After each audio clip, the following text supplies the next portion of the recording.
Habari kutoka idhaa hii ya Kiswahili ya Radio Fortune Africa.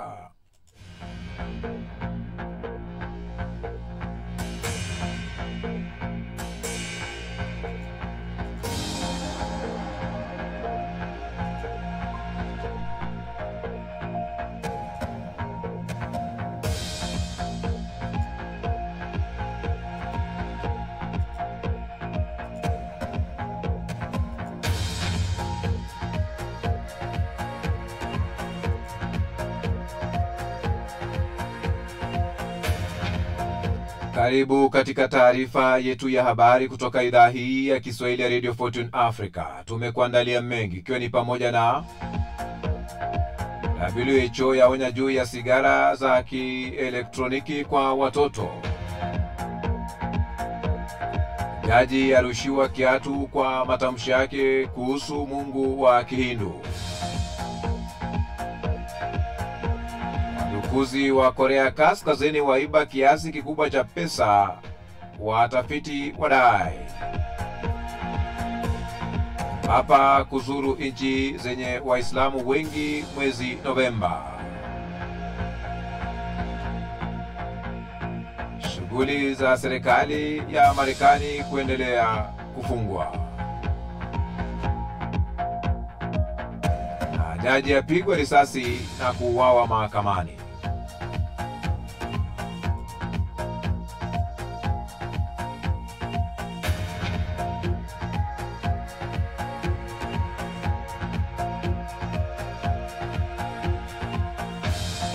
Naam. Na tumai ubwiri wafya pote pale ulipo duniani kwa moyo mkunjufu na mikono miwili. Ujambo na karibu kwenye taarifa yetu ya habari kutoka idhaa hii ya Kiswahili ya Radio Fortune Africa. Jina langu ni Kantona Joseph.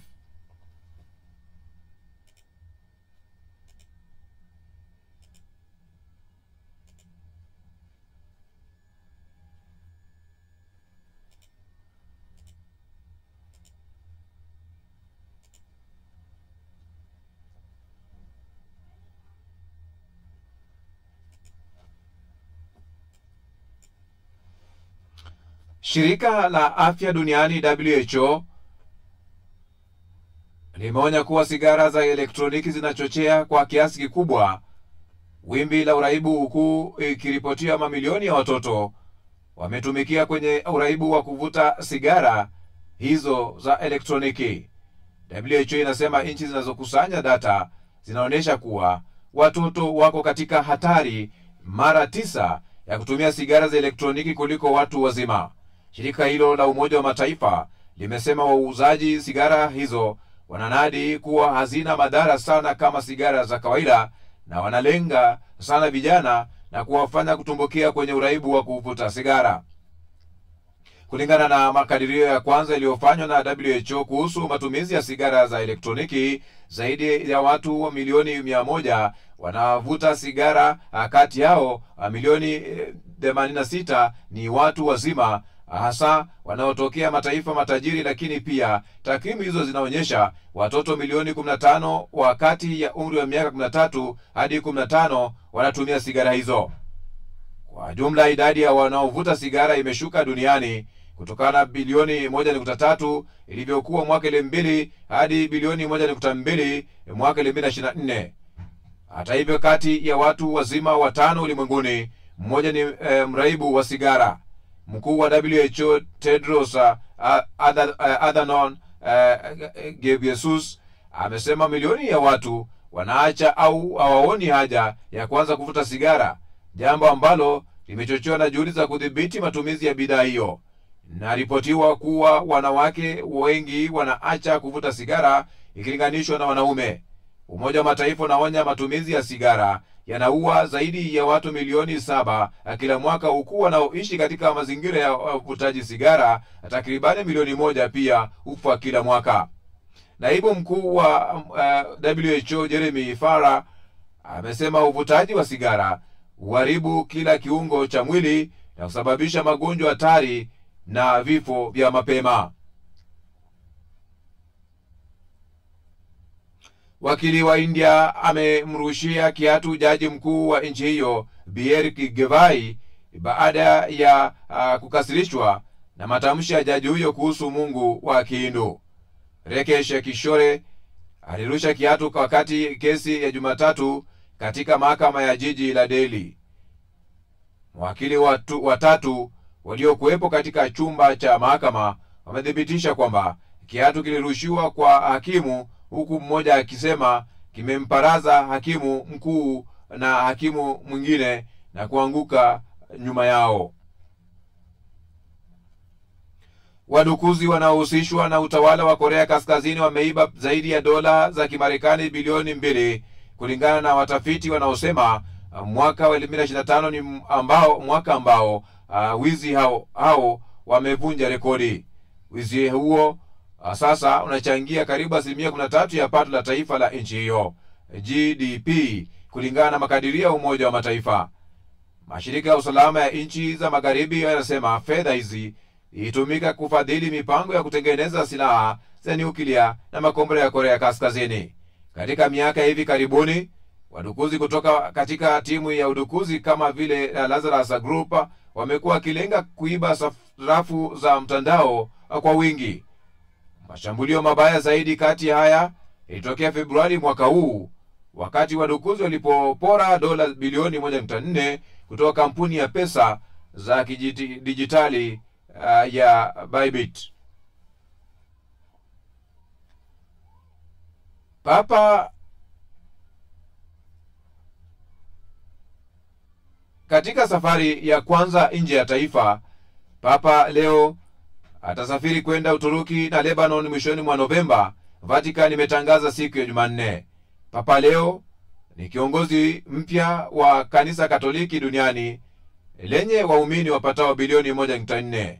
Leo Papa wa kwanza wa Marekani atazuru Uturuki kuanzia Novemba 27 hadi 30 kabla ya kuelekea Lebanon kuanzia Novemba 30 hadi Desemba 2, ambako anatarajiwa kuzungumza kuhusu masaibu ya Wakristo katika Mashariki ya Kati na kutoa wito wa amani katika eneo hilo.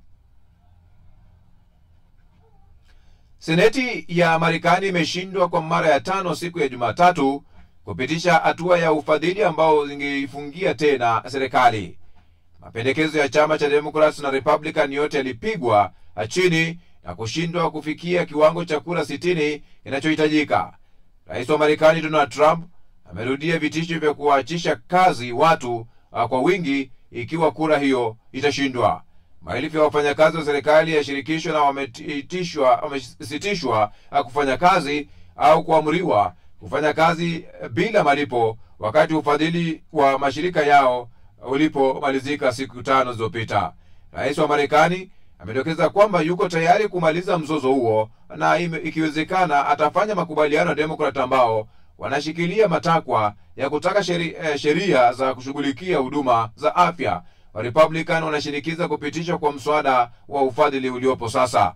Mswada unaoongozwa na Democrats na kuongeza ufadhili wa serikali ulishindwa Jumatatu kura zipatazo 45 kwa 50. Mswada wa chama cha Republican ulishindwa kwa kura 52 kwa 42. Democrats hawaungi mkono pendekezo linaloongozwa na Republican kwa sababu wanasema ilipunguza upatikanaji wa huduma za matibabu kwa Wamarekani kwa kipato cha chini. Wanataka mswada wowote wa ufadhili kuhakikisha ruzuku ya bima ya afya na Marekani wa kipato cha chini au malizikiwi na muda na kuondoa punguzo la utawala wa Trump kwa mpango wa afya wa Medicaid. Wa Republican wameshutumu mara kwa mara Democrats kwa kuifunga serikali ili kuendeleza huduma za afya kwa wahamiaji wasio na vibali, jambo ambalo viongozi wa Democrats wanamekanusha. Ni taarifa ya habari kutoka idhaa hii ya Kiswahili ya Radio Fortune Africa. Awamu hii ya pili, basi msikilizaji, ni awamu ya ripoti za waandishi na vilevile uchambuzi na makala, ambapo moja kwa moja tutakuwa naungana na shirika la DW kupokea ripoti, uchambuzi, makala na maoni yako msikilizaji, ambapo ni washirika wetu kwenye matangazo yetu ya Afrika leo jioni, ambapo ni habari za dunia. Jaji mmoja nchini Albania ameuawa kwa kupigwa risasi baada ya mtu mmoja kufyatua risasi wakati wa kesi katika mahakama ya rufaa katika mji mkuu wa Tirana. Jaji Astrid Kalaja alifariki akiwa njiani kuelekezwa hospitalini, maafisa walisema, huku wengine wawili waliohusika katika mzozo wa mali, baba na mwana, walipigwa risasi lakini walipata majeraha ambayo hayakuwa hatari kwa maisha.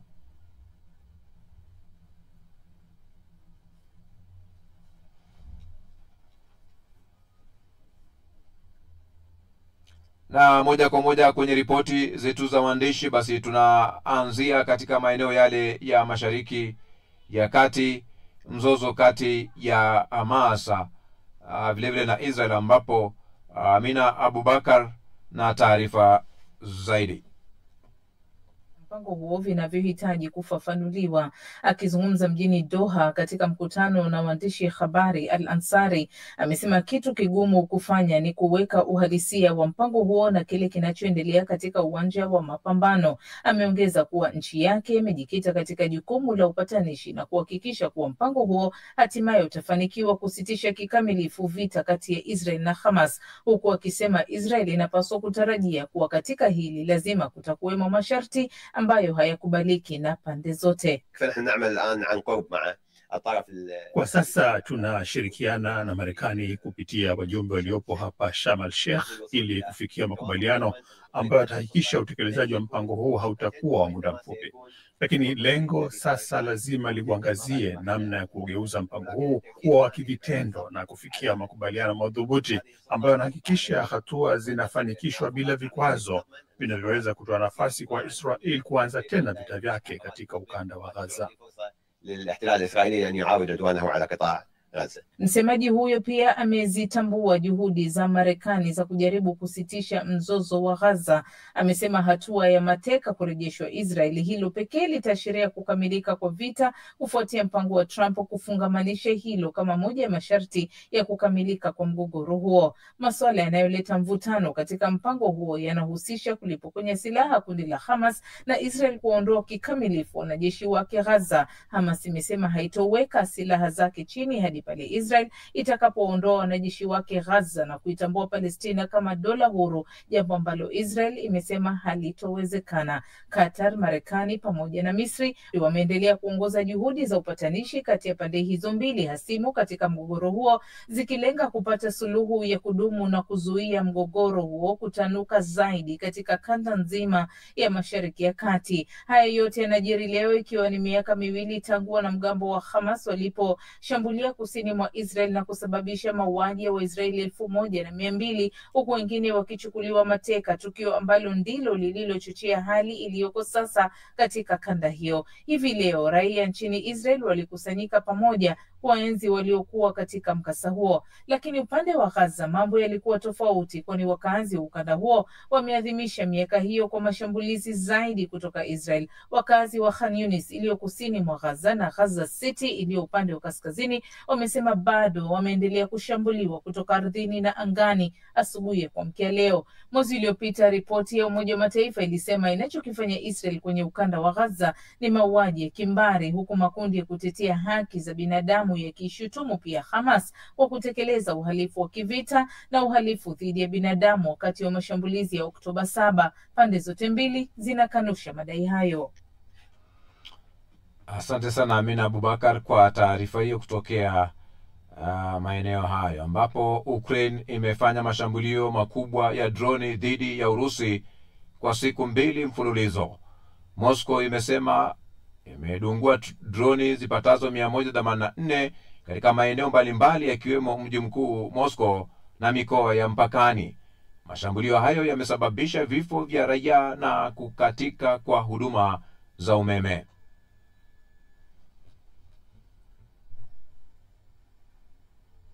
Kati ya Ukraine na Urusi umeonekana kuchukua sura mpya, huku shambulio hilo likiwa miongoni mwa makubwa zaidi kuripotiwa tangu kuanza kwa vita.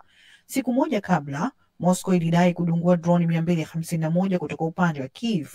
Meya wa Moscow, Sergei Sobyanin, alithibitisha kuwa ulinzi wa anga umefanikiwa kuzuia ndege nyingine iliyokuwa ikielekea jijini humo. Katika hali ya mvutano huo, msemaji wa Kremlin, Dmitry Peskov, ameonya kwamba hatua yoyote ya magharibi ya kuimarisha msaada wa kijeshi kwa Ukraine inaweza kusababisha hali mbaya zaidi. Wakati hayo yakijiri, Umoja wa Ulaya umeanza kuchukua hatua kali za kisiasa na kifedha dhidi ya Moscow. Umoja huo unajadili mpango wa kutumia euro bilioni 210 za mali za serikali ya Urusi zilizozuiliwa barani Ulaya kuisaidia Ukraine kifedha. Hata hivyo, rais wa Benki Kuu ya Ulaya Christine Lagarde ameonya kuwa hatua hiyo inaweza kuwa na athari za kisheria na kifedha ikiwa haitazingatia sheria za kimataifa. Itakuwa ni hatua kubwa ya kuchochea vita ambayo hata hivyo haitaweza kubadilisha hali ya mapigano katika mstari wa mbele kwa upande wa utawala wa Kiev. Hivyo hii ni hatua kweli ya hatari na ya kuchochea zaidi. Tunaelewa kwamba huenda tukalazimika kusubiri kauli zilizo wazi zaidi ikiwa zitafuata. Katika hatua nyingine, Umoja wa Ulaya umekubaliana kupunguza uhuru wa kusafiri kwa mabalozi wa Urusi ndani ya eneo lake, hatua inayolenga kudhibiti vitendo vya ujasusi vinavyodaiwa kufanywa na maafisa wa Urusi chini ya kivuli cha kidiplomasia. Jamhuri ya Czech imeongoza msukumo huo, huku Hungary ikiondoa pingamizi lake la kuunga mkono mpango huo. Wakati huo huo, Korea Kaskazini imeahidi kuimarisha zaidi uhusiano na Moscow. Kiongozi wa nchi hiyo Kim Jong-un amempongeza Rais Vladimir Putin katika siku yake ya kuzaliwa, akiahidi kuwa ushirikiano kati ya Pyongyang na Moscow utaendelea kuimarika zaidi katika nyanja za kiuchumi na kijeshi. Sidi kusonga mbele, msikilizaji, ni Afrika Leo jioni, ambapo ni habari za dunia. Awamu hii ya pili, msikilizaji, tunashirikiana na shirika la DW kuletea matangazo ya pili, ripoti za waandishi, vile vile na uchambuzi wa habari na matukio mengine. Rais wa Madagascar Andry Rajoelina amemteua jenerali wa jeshi Rufin Fortunata Zafisambo kuwa waziri mkuu mpya. Hatua hiyo ni sehemu ya jitihada zake za kutuliza maandamano ya vijana yaliyozidi kushika kasi katika taifa hilo. Vijana wamekasirishwa na huduma mbaya za jamii pamoja na ukosefu mkubwa wa ajira. Silvenas Karemera na taarifa zaidi. Kutangaza kuvunja baraza lake la mawaziri ili kukabiliana na maandamano yanayoendelea kutoka kwa vijana wa nchi hiyo, Jenerali Zafisambo ambaye hapo awali aliwahi kuwa mkurugenzi wa kamati ya kijeshi katika serikali ya waziri mkuu aliyefukuzwa Christian Ntsai, sasa anahitaji kuunda baraza jipya la mawaziri na kurejesha imani ya umma kwa serikali. Katika hotuba yake kupitia televisheni ya taifa hii leo, Rais Rajoelina alisisitiza kuwa kurejesha amani ya umma ndiyo kipaumbele cha serikali yake. Wadadisi wanaona kwamba uteuzi wa Zafisambo unaashiria zaidi kuendelezwa kwa siasa zilizopo na za chama tawala kuliko mageuzi makubwa. Wanasema anatoka ndani ya mzunguko wa serikali iliyopita badala ya kuleta mapinduzi na damu mpya ya kisiasa. Hata hivyo, Rais Rajoelina amesema kuwa uteuzi huo ni muhimu kwa sababu unanuia kuleta ustahimilifu na kudhibiti hali ya nchi. Kwa karibu wiki mbili sasa, maelfu ya vijana maarufu kama Gen Z, hasa wale waliozaliwa kati ya mwaka 1997 na mwaka 2010, wamekuwa wakiendesha maandamano kote nchini humo. Maandamano yao yamelenga kupinga kukatika mara kwa mara kwa umeme na maji, udhaifu katika mfumo wa elimu, ukosefu wa ajira na umaskini uliokithiri. Lakini wengi wanasema kuendelea kuwepo kwa wimbi la maandamano ya vijana katika nchi mbalimbali kama vile Nepal mwezi uliopita, pamoja na utandawazi, ni masuala ambayo yanawasukuma vijana wengi kufanya maandamano ya kupinga hali mbaya za maisha na tawala ambazo wao wanasema ni mbovu. Katika hotuba yake hiyo katika zoezi la kula kiapo waziri wake mkuu mpya, Rajoelina amesisitiza kwamba alikuwa akimtafuta kiongozi mwenye uwezo wa kurejesha utawala wa sheria na imani ya umma.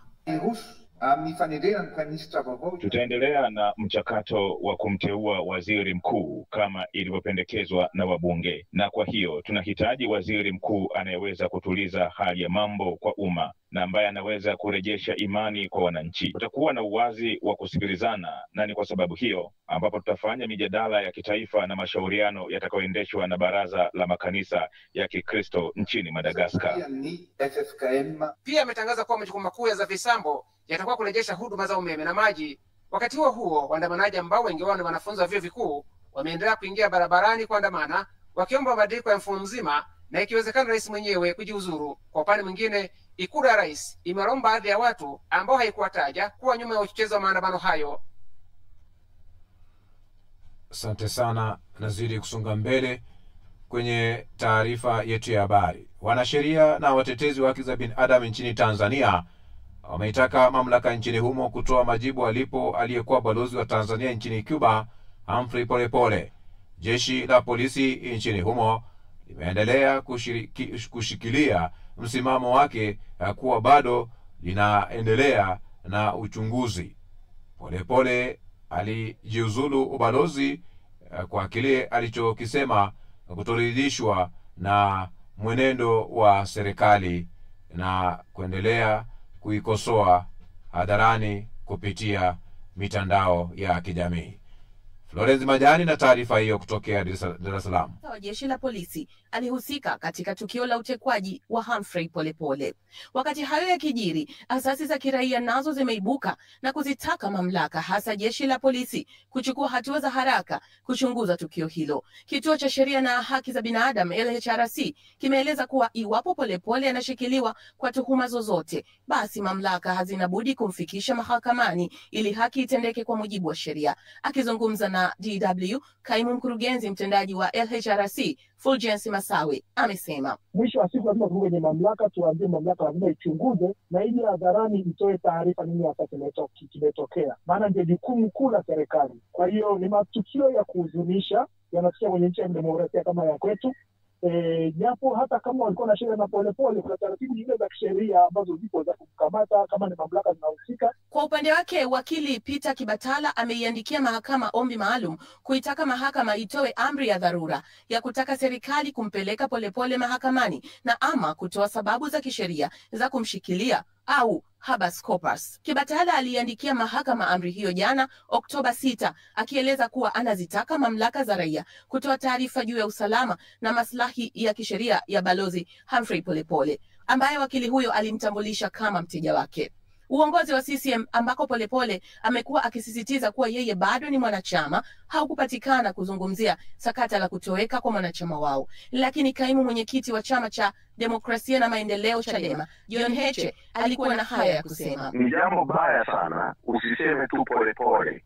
Tangu tarehe 1 mpaka leo tarehe 7, kuna wanachama wetu na viongozi mbalimbali 15 wametekwa, hawajulikani walipo. Sasa jambo la Polepole ni kubwa kwa sababu Polepole amekuwa kiongozi wa juu sana wa CCM. Kinachonishangaza mimi ni kwamba hata watu waliofanya naye kazi, hata viongozi walioshirikiana naye kwenye uongozi wa CCM serikalini na kila sehemu wako kimya. Polepole ambaye baada ya kujiuzulu wadhifa wake wa ubalozi Julai mwaka huu aligeuka kuwa mkosoaji mkubwa wa serikali ya CCM. Amewahi pia kuwa katibu wa itikadi na uenezi wa CCM, mkuu wa wilaya na mbunge kwa nyakati tofauti. Florence Majani, DW, Dar es Salaam.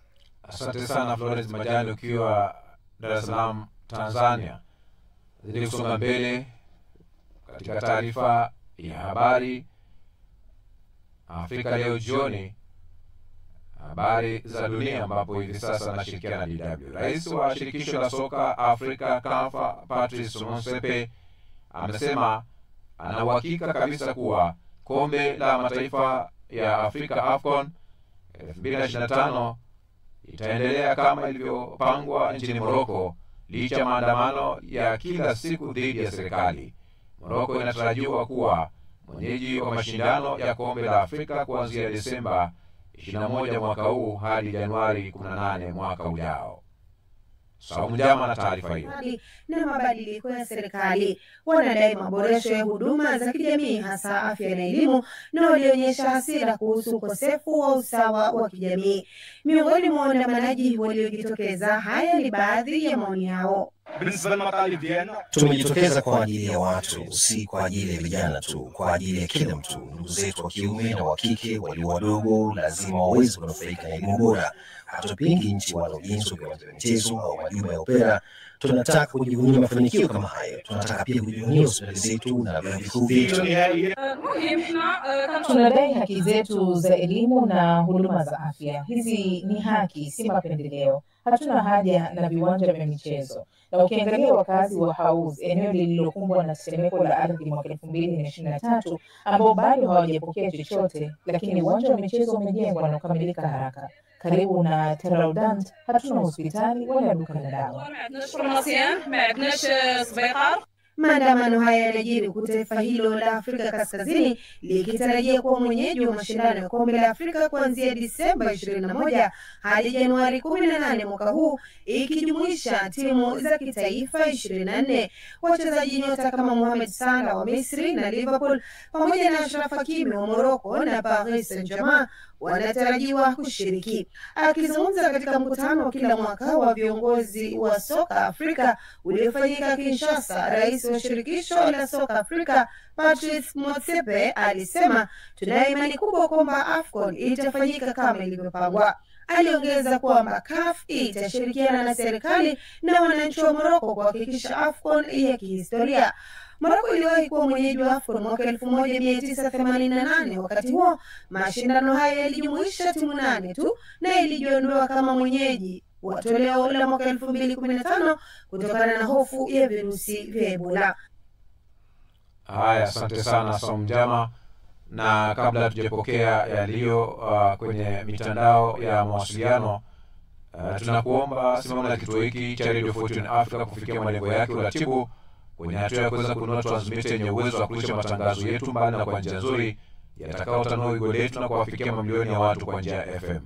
Wasilisha mchango wako kupitia paybill number ni 625 account number ni 012450 85217800 au till number ni 456146 kupitia mitandao yote ya kuisha pesa. Na kuelekeza kwenye studio za DW ambapo Josephat Charo kiongozi pale ambaye ni nahodha anashirikiana na Tatu Karema kwenye yanayojiri kwenye majukwaa ya mawasiliano.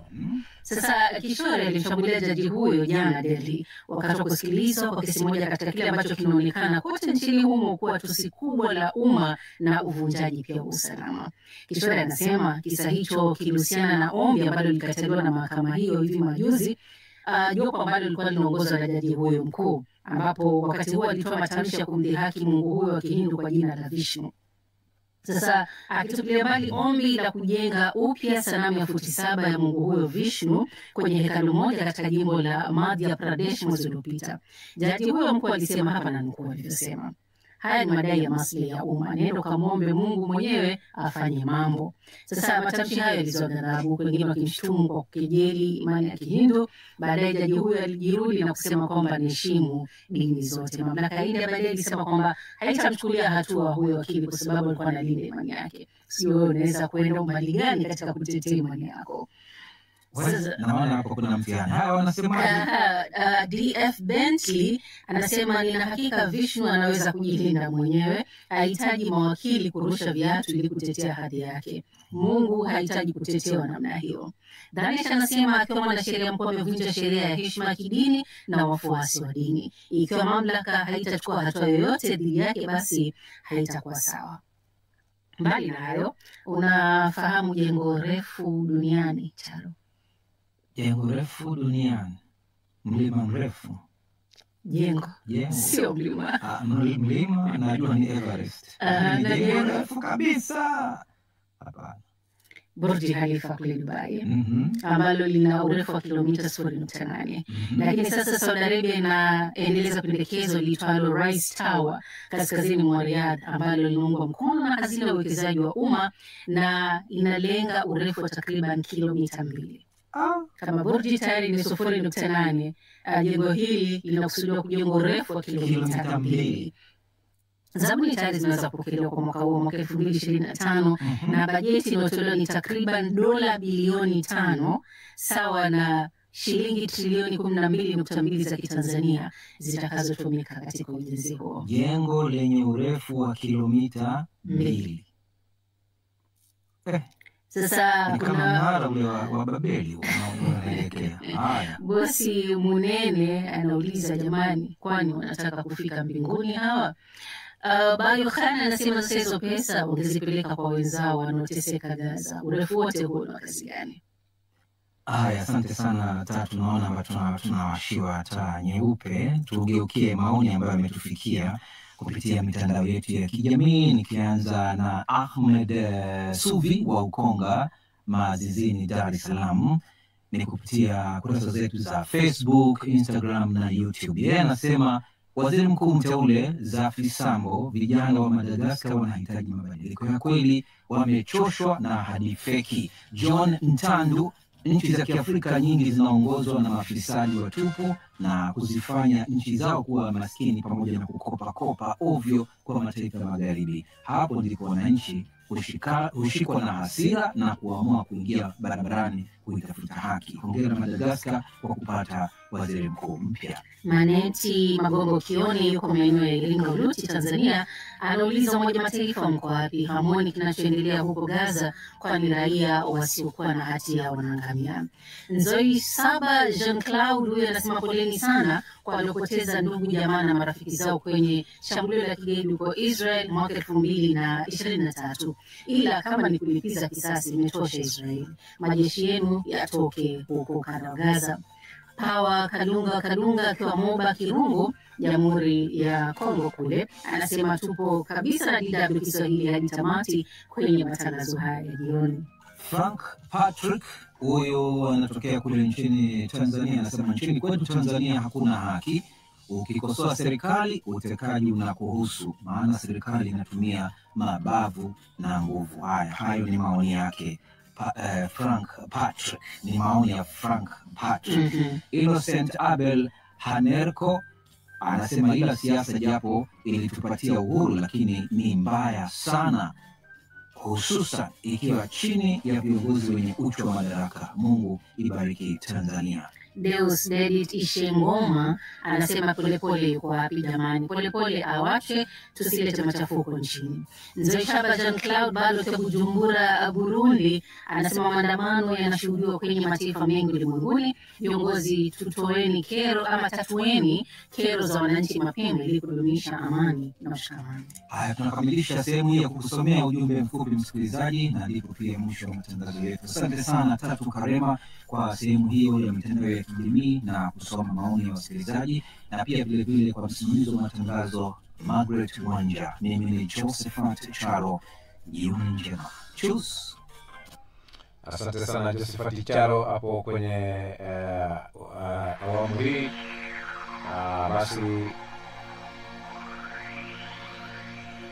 Basi mimi naye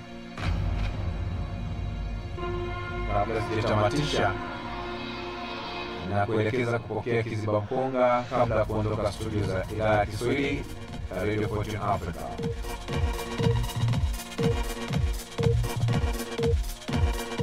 Kuna watu Mungu amewaleta maishani mwako kukusaidia au kukukwamua sehemu, ila bado wana madhaifu yao. Wana tabia ngumu sana, wanaweza kukukwaza sana. Sasa ukikoma kuangalia madhaifu yao tu bila kutazama kusudi, utakwama pakubwa. Usiangalie madhaifu yao, angalia kusudi.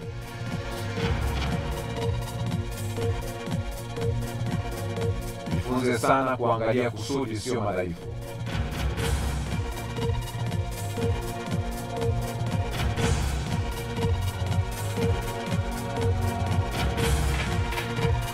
Sababu neno moja linaweza kukupa kicheko au kilio. Chunga kinywa.